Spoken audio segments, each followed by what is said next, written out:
इस अधिवेशन में जो मुख्य विषय है वो मानवाधिकार है। तो सबसे पहले हम लोग समझे कि मानवाधिकार क्या है, मानवाधिकार की जरूरत क्यों पड़ी, मानवाधिकार का महत्व क्या है, मानव के अधिकार कितने तरीके से हैं और इस मानवाधिकार को परिभाषित करने के लिए इनके सिद्धांत क्या है। आज निम्न बिंदुओं पर हम लोग आज यहाँ चर्चा करेंगे। सबसे पहले हम मानवाधिकार विषय पर बात करेंगे कि मानवाधिकार है क्या।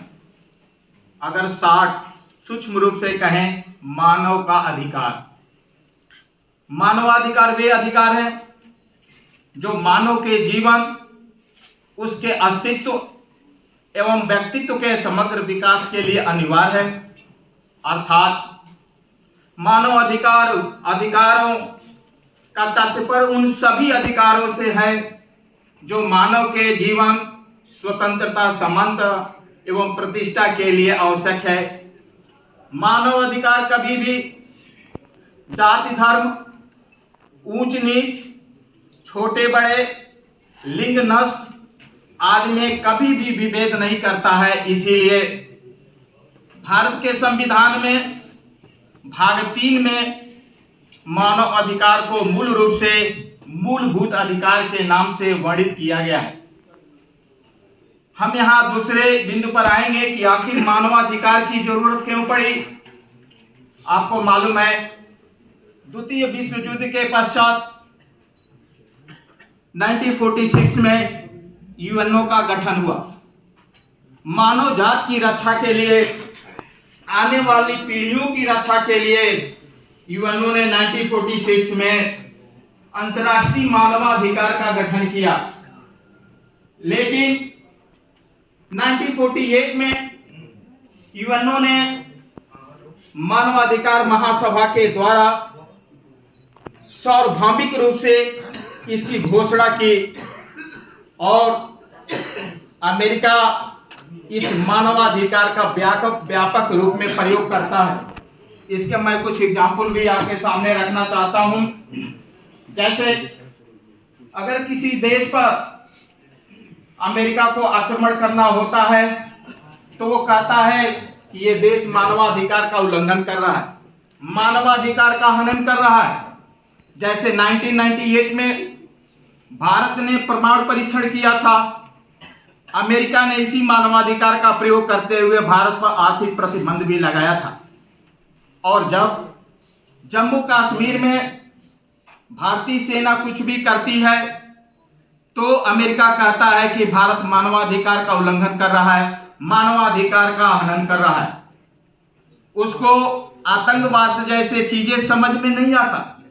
लेकिन जब उसके ट्विन टावर पर हमला हुआ, उसके बाद से वही अमेरिका ने मानवाधिकार का राग लापना छोड़ दिया और उसको समझ आ गया कि हाँ, आतंकवाद कोई चीज है।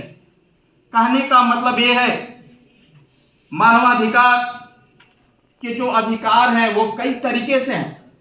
जैसे पहला अधिकार अगर हम देखें, प्राकृतिक अधिकार, मतलब मानव का पहला अधिकार है प्राकृतिक अधिकार। जैसे ही मानव जन्म लेता है, पैदा होता है, उसको कुछ अधिकार वहीं से मिल जाते हैं। जैसे जीवित रहने का अधिकार कहीं से प्राप्त नहीं होता, वो पैदाइशी ही प्राप्त हो जाता है। दूसरा, नैतिक अधिकार। ये नैतिक अधिकार मानव का है जो उसके आचरण से है, विवेक से है। कोई राज्य सरकार या कोई न्यायालय उसके नैतिक अधिकार को नहीं देता है। ये नैतिक अधिकार उसके विवेक से प्राप्त होता है। राजनीतिक अधिकार, कानूनी अधिकार। हमारे यहाँ चीफ जस्टिस साहब बैठे हुए हैं यहाँ चीफ गेस्ट के रूप में। कानूनी अधिकार, कानूनी अधिकार राज्य सरकार भी सुरक्षा के लिहाज से या न्यायालय भी कानूनी अधिकार प्रदान करती है मानव के, तो कानूनी अधिकार है। उसके बाद से और भी 3 उनके अधिकार हैं। जैसे नागरिक अधिकार। नागरिक अधिकार ये कहता है कि अगर कोई भी मनुष्य जिस राज्य में पैदा हुआ है, उसको व्यवस्था में, देश की व्यवस्था में वह आगे भी राजनीतिक में जा सकता है, उसका अधिकार है। इसी तरीके से उसके और भी अधिकार हैं, आर्थिक, सांस्कृतिक समानता का अधिकार। ये सारे अधिकार जो है मानव को हैं, जो कहीं न कहीं रूप से किसी के द्वारा या स्वयं के रूप में उसको इन अधिकार का पालन करना पड़ता है। जैसे अभी आपको बता दें, ह्यूमन राइट वॉच का रिसेंट का सर्वे है कि आज भी अनुसूचित जाति जनजाति आदिवासियों के साथ भेदभाव किया जाता है, बहिष्कार किया जाता है, उनके साथ ऐसे तमाम घटनाएं घटित होती है। इसके लिए भी देश और राज्य के सरकार ने बहुत नियम बनाए हैं, कानून बनाए हैं, लेकिन स्थानीय अधिकारियों के वजह से ये कानून का इम्प्लीमेंटेशन अच्छे तरीके से नहीं हो पा रहा, जिसकी वजह से वो सभी जातियां आज भी उनके शिकार हो रहे हैं। इसलिए इस पर भी ध्यान आकर्षित करने की जरूरत है।